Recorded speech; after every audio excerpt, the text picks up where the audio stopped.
What is going on, guys? So today we are covering blue-black lantern control. So the last time I streamed, which was yesterday, I was able to go back-to-back 5-0s, trophying twice with blue-black lantern control. And so I've been working on this deck for a couple of days now, and I think this is the most optimal version of blue-black lantern controlled.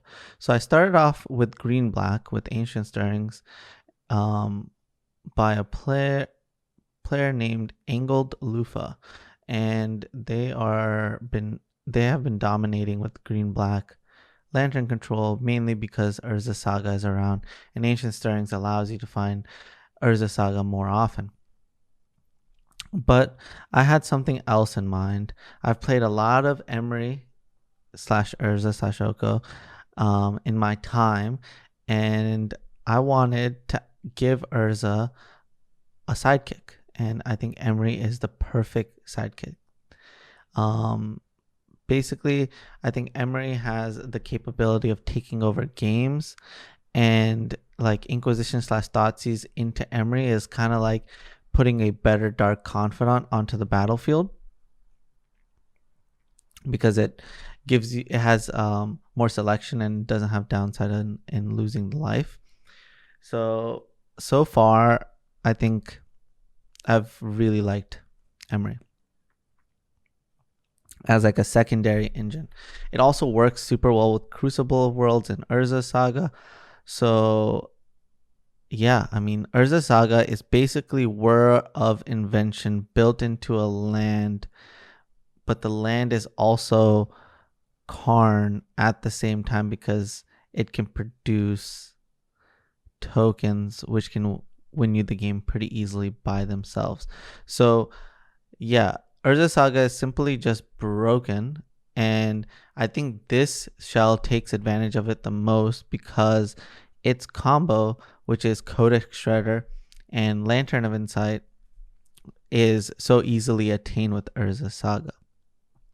So basically, if you've never seen this deck before, basically what it does is it reveals both players' top of the library for both players, and then you can control what you draw and what they draw by using effects like Codex Shredder or Pyxis of Pandemonium. And what those do is they mill either the top card of your opponent's or your library, and that way you can, like, for example, I've played against opponents who are missing land drops, so I continue to make them miss land drops because I just keep giving them expensive spells. Or the opposite, we just make them draw a bunch of lands. Basically, you can just figure out what your opponent needs and don't let them draw that. And yeah, that ends up winning you games pretty easily. They can't attack you because you have Ensnaring Bridge, and or you finish the game quickly with Urza Saga. So if you didn't know what Urza Saga does, the first chapter allows you to make mana, but you can make mana for its for the entirety of the chapters of the entirety of the book or whatever. And then once the second chapter happens, then you are able to tap 2 mana and Urza Saga to make a artifact creature token, which is as big as however many artifacts you control. And then lastly, you're gonna, when you get to the third chapter, you're gonna have to sacrifice it, but in response to sacrificing it, you can just make another token, go get a 0 or 1 drop from your deck and put it onto the battlefield. So it grows the token. So just from the Urza Saga, you're gonna have 2 3/3s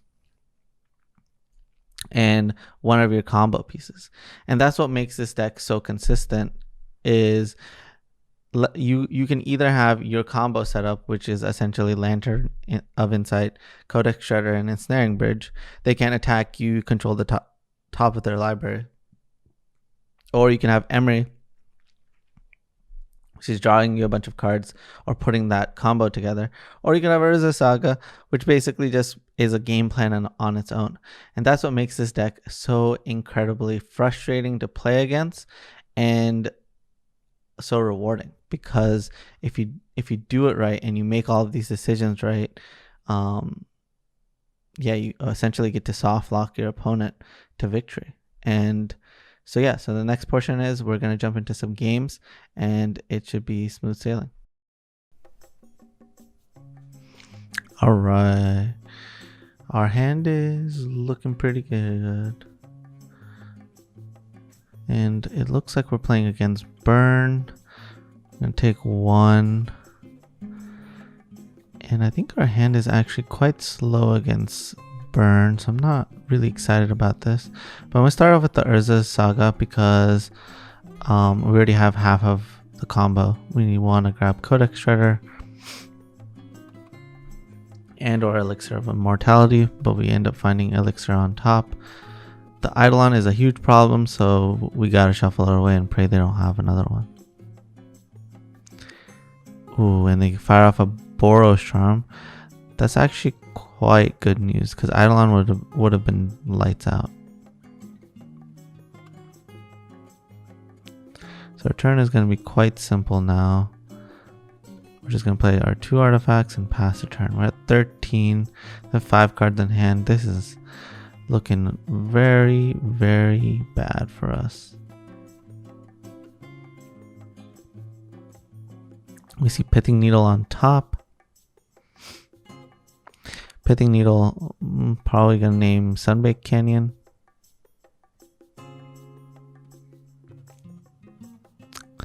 We have quite a few choices here. But we're going to go with the Mox Amber, because it gives us additional mana.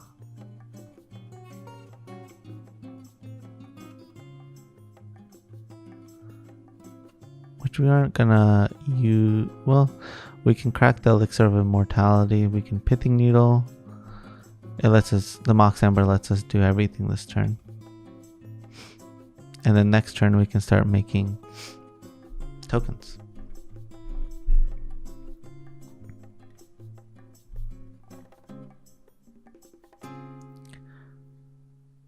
Yep, we go to 11. And we're just gonna pass the turn. Searing Blaze would be worst case scenario. Eidolon would also be very bad.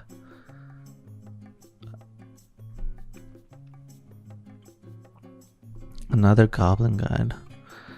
We're definitely going to block. We found an Ensnaring Bridge on top, which is actually just the perfect card. We can empty our hand out.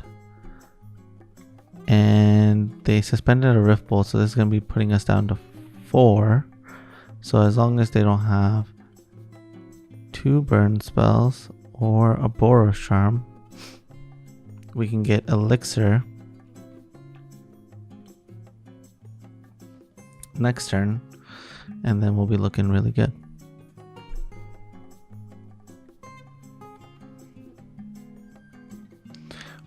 We end up playing out our hand. Our hand is completely empty, and all right, it's another suspended Rift Bolt, so we're down to 1. We can go get Elixir.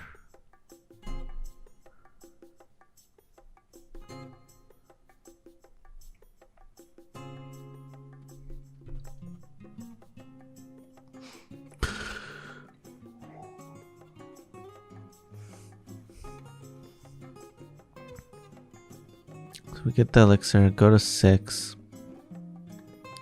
We have to dodge another bolt effect.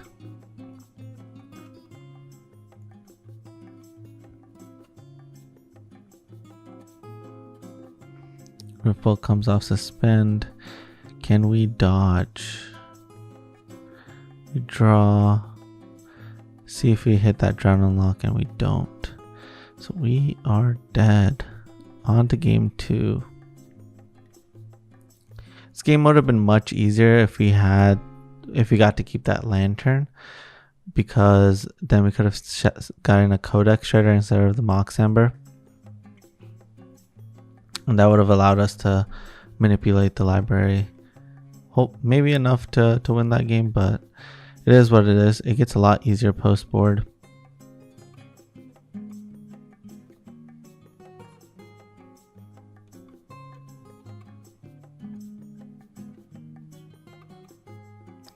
We're just gonna bring in some removal, spells guide, and then board out the Thoughtseizes, Pithing Needle, Crucible.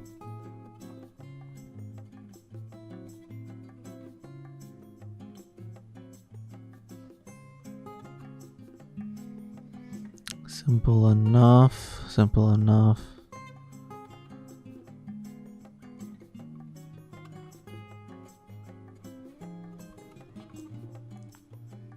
Alright, this is a really good hand. We have the Elixir, we have a Saga, we have the blue-black swords. We get to start off with Inquisition. We have the bridge, so we can lock them pretty easily. We're going to just go ahead and take the smash. Smash is basically like Searing Blaze in this matchup, where it deals with one of our best cards at very little cost. A second Darkslick Shores, insane pickup from the Goblin Guide.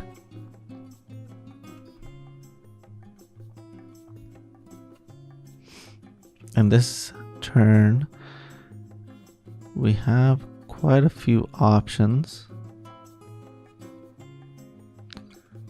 And we decided to play the Emery and just put Engineered Explosives on 0. Which I think makes sense. If we can get them to commit a bolt to our Emery, that's fine by me. We'll take the 2. We have a Bauble on top. And I would assume that the Emery dies here.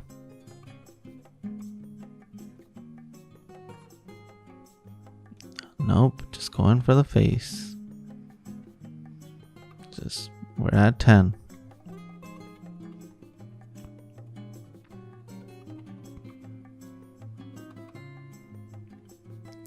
We can honestly take over the game with the tokens. It's an easy takeover.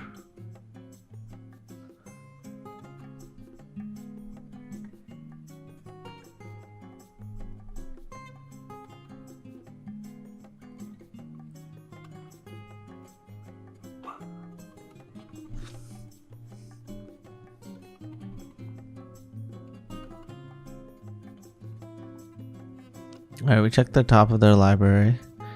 It's a Roiling Vortex. Which is definitely a scary card. Another Goblin Guide. And the Roiling Vortex.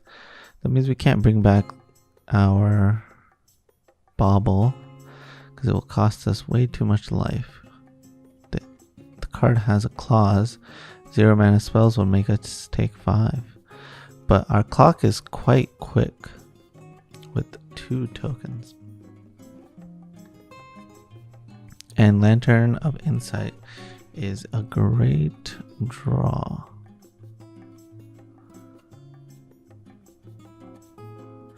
So I think either we make a token here,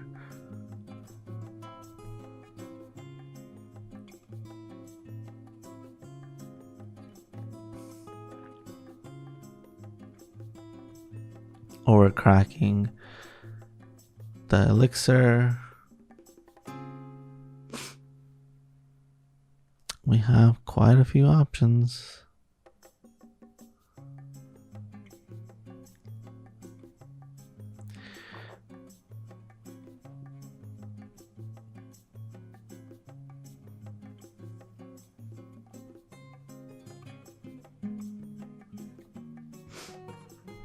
We can also set up Codex Shredder and Lantern of Insight.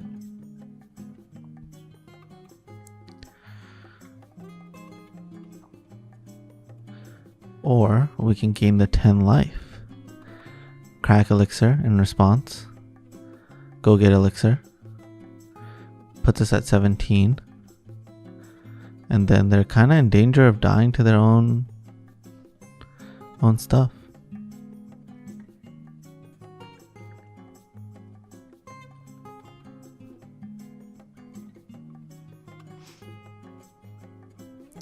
Because after this turn, it's going to be really hard to gain life. Because Roiling Vortex can just turn off our ability to gain life.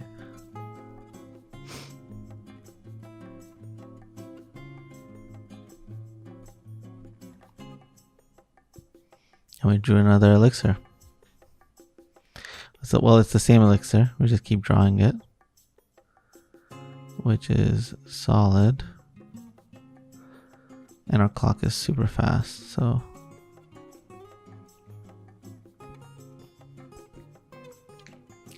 take the game, move on to game 3, and on the draw maybe we want to have more cards that could potentially eat bolts.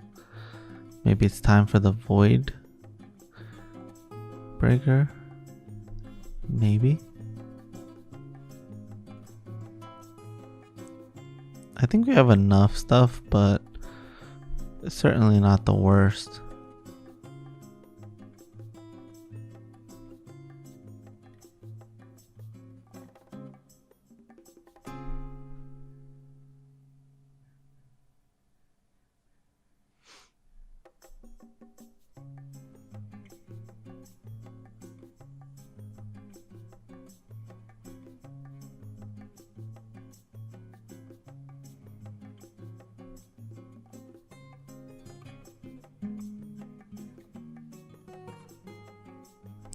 And we keep it the same.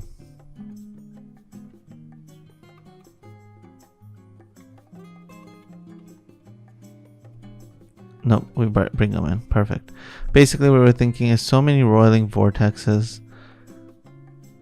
It is a good idea to play around them by boarding out a bunch of zeros. And Voidwalker looks incredible in this hand.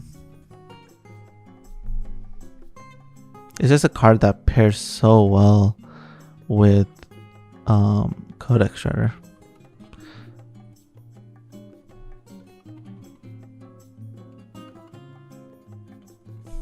Now that's a hand. That is a hand. 2 Roiling Vortexes. It's time to race because Roiling Vortex is hitting both sides. They have 2 lands that are taking a bunch of damage. Another solid draw. But we're just gonna take this opportunity to play out our little combo.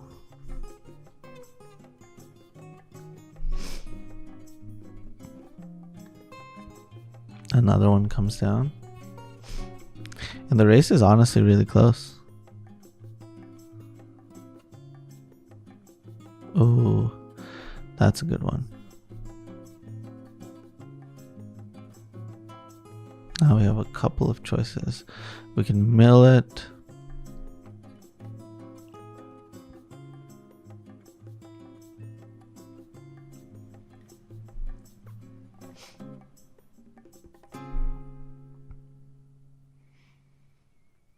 We can play our Spellskite, which can be a permanent blocker. We can play our Voidwalker, which can start chipping damage. And it is the Spellskite, because Skullcrack can't target it. So it puts us in a pretty decent position. We're definitely going to block. Yep, take the Skullcrack. We're down to 9.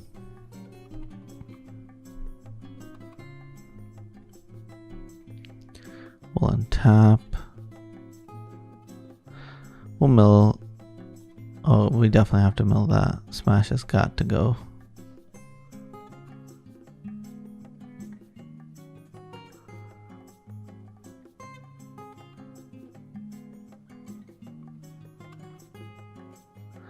They decided to tap out, which is weird because they should know about the elixir.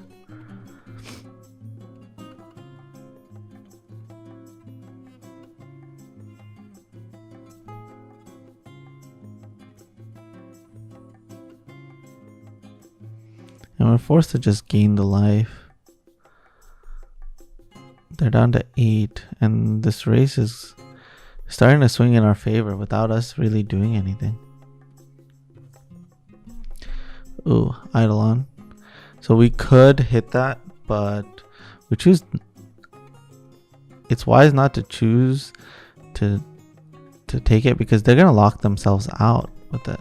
Because we can just play our Void Walker. They can't block it, so it's an automatic.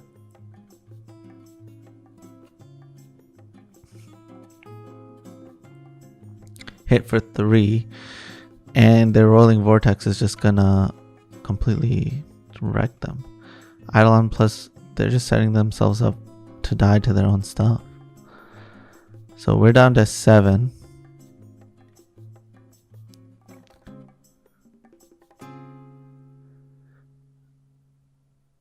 We end up milling the land because we know like a removal spell would be very helpful. But we end up finding something worse, a Welding Jar, which is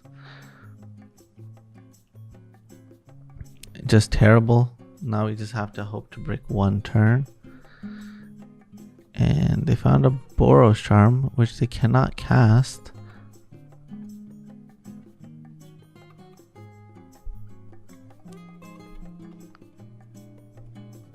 Cannot shock. Their Eidolon is completely turning them off.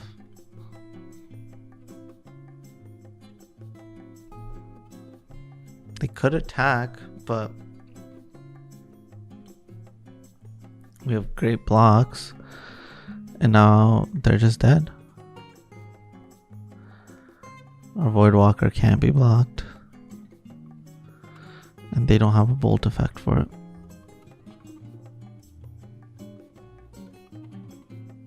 And let's go. Easy win against Burn.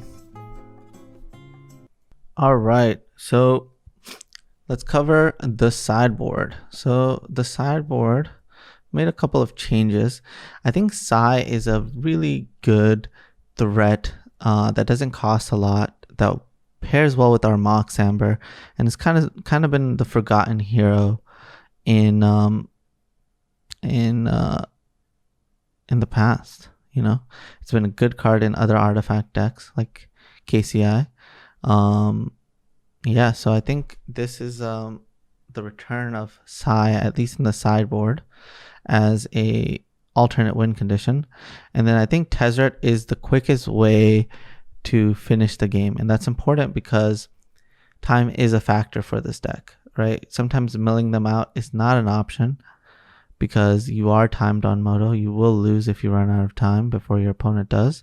So Tezzeret is just 1+,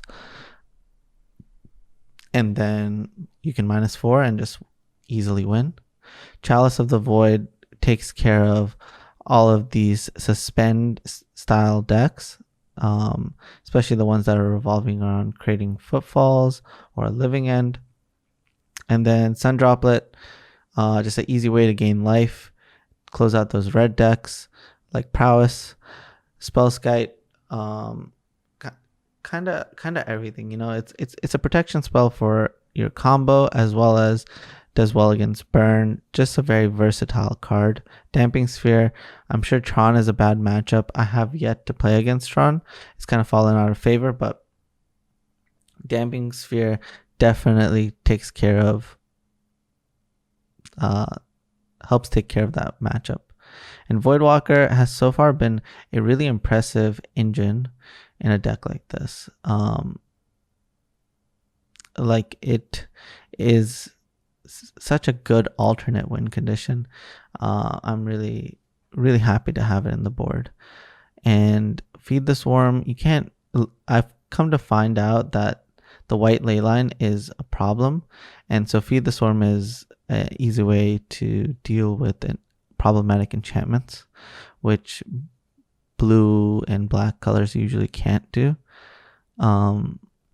So yeah, I felt like it was necessary to have at least one way to answer it for like a reasonable cost. Yeah, you can engineer explosives for 4, but that's like not an easy thing or reasonable thing to expect to happen in a game. I think Cling to Dust is a really cool card to have in a deck that can mill itself. So I wanted to have like diversify my graveyard hate. Pushes for those aggro decks. Collector Roof is of course a problem. Push helps with that. And then Pithing Needle, because there's some matchups where you need to Pithing Needle multiple things. Good example is Eldrazi. You have to hit Karn, you have to hit Blast Zone. So yeah, I think Pithing Needle in the matchups it's good, and it's insane. You need multiple of that effect. So thought I'd have one in the main and one in the side. Anyways, if you enjoyed watching this video, please consider subscribing. Anyways, I will see you next time. Be sure to hit the bell icon, because this week I'll be having 2 more modern videos. And yeah, I'll see you next time.